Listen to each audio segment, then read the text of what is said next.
मध्य प्रदेश के कटनी जिले में विगत दिनों थाना बरी क्षेत्र के विचपुरा ददरा टोला केसर प्लांट के पास खदान पर एक बंद बोरे में मिली अज्ञात लाश की बरी पुलिस ने 24 घंटे में हत्या के जुड़े आरोपियों को पकड़ने में सफलता प्राप्त की है, जिसका पर्दाफाश करते हुए पुलिस अधीक्षक अभिजीत रंजन ने बताया अज्ञात मृतक की पहचान भोला और विजय बर्मन पिता स्वर्गीय लल्ला बर्मन उम्र 32 वर्ष निवासी छिंदिया टोला विचपुरा के रूप में की गई।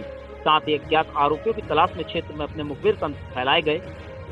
इस दौरान पता चला कि मृतक की पत्नी ज्योति बर्मन से मृतक के पड़ोसी कृष्ण उर्फ रजनू बर्मन पिता रमेश बर्मन उम्र 23 साल निवासी छिंदिया टोला विचपुरा थाना बरही के करीब 2 वर्ष से पहले से प्रेम प्रसंग थे। इस बात को लेकर पुलिस द्वारा बारीकी से छानबीन शुरू की तो पता चला कि मृतक विजय बर्मन अपनी पत्नी के साथ शराब के नशे में आरोपी रजनू बर्मन का नाम लेकर आए दिन लड़ाई झगड़ा और मारपीट करता था।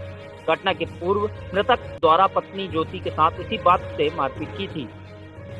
बहरहाल रजनू बर्मन ने अपने दोस्त संजय बर्मन के साथ मिलकर मृतक विजय बर्मन को मारने का प्लान बनाया और फिल्मी स्टाइल में जघन्य वारदात को अंजाम तक पहुंचाया।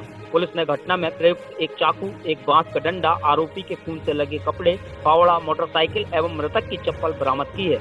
वहीं इस जघन्य वारदात को अंजाम देने वाले रजनू बर्मन उर्फ कृष्णा पिता रमेश बर्मन उम्र 23 साल निवासी छिंदिया टोला बिचपुरा एवं संजय बर्मन पिता अशोक बर्मन उम्र 22 साल निवासी करौंदी खुर्द हाल को गिरफ्तार कर न्यायालय में पेश किया है। इस संबंध में पुलिस अधीक्षक अभिजीत रंजन ने क्या कहा, देखिए रिपोर्ट।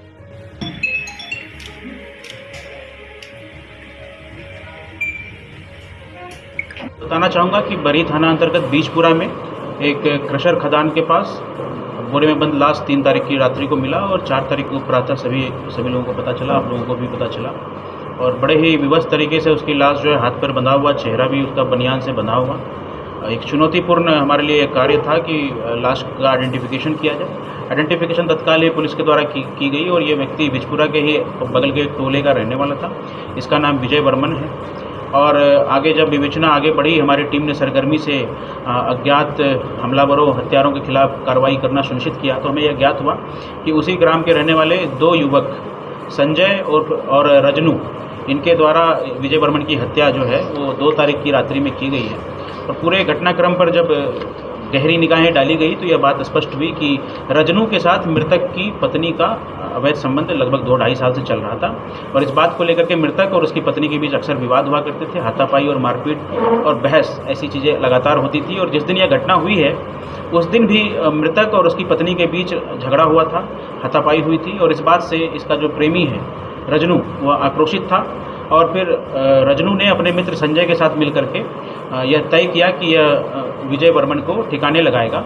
और फिर उसने शाम को रात्रि में शराब पीने के नाम पे मृतक को एक स्थान पे बुलाया, वहाँ पे इन्होंने शराब पी और उसके बाद फिर वहाँ से ये लोग एक बगीचे में गए, आम के बगीचे में, आम के पेड़ के नीचे इन्होंने पुनः शराब पी। और जब मृतक शराब पीने के कारण काफ़ी मदहोश अवस्था में चला गया, बेहोशी की अवस्था में चला गया, तो उन्होंने उसके साथ झगड़ा मारपीट करना शुरू किया। और फिर रजनू ने एक लोहे के चाकू से उसके गर्दन में घोंप दिया और दूसरे लड़के ने उसके सर पे डंडे से वार की और इसके कारण जो है मृतक वहीं पे अचेत होकर गिर पड़ा और मृत हो गया। इस घटना के उपरांत जो है इन दोनों ने फावड़ा से एक गड्ढा वहीं पास में खोदा और मृतक की बॉडी को उसी में छिपा दिया। अगले दिन 3 तारीख की रात्रि को उसने उस गड्ढे से मृतक की लाश को निकाला, उसको नायलॉन की रस्सी से उसके हाथ पैर को टाइट करके बांधा, बड़े ही विभत्स तरीके से उसको बांधा और पुनः उसको एक प्लास्टिक के बोरे में डाल करके, जो ये खदान है, कथित खदान है जहाँ पे मैंने आपको बताया ददरा टोला में, उसके पास इसको डंप करने के उद्देश्य से गए थे कि उस खदान में चूँकि पानी रहता है तो उसमें डाल देंगे। लेकिन उसी समय खदान के चौकीदार ने इनको देख लिया और चौकीदार ने जब इनसे पूछताछ करनी शुरू की तो ये बाइक लेकर के वहाँ से भाग गए। और पुनः पुलिस को जो है इस खदान के मालिक ने डायल 100 को फ़ोन किया, पुलिस वहाँ पे पहुँची और जैसा कि आप सभी को पता है, मैंने जो पूरी कार्रवाई आपको बताई, पुलिस ने इस अज्ञात हत्याकांड का कुछ ही घंटों में खुलासा कर दिया। तो निश्चित रूप से हमारी टीम, हमारे एसडीओपी, हमारे एडिशनल एसपी, हमारे एसडीओपी और टीआई, साथ ही साथ खितौली प्रभारी और इनकी पूरी टीम जो है इसके लिए बधाई के पात्र हैं और नियम सम्मत तरीक़ों से इनमें हम इनाम भी इनको देंगे। Thank you.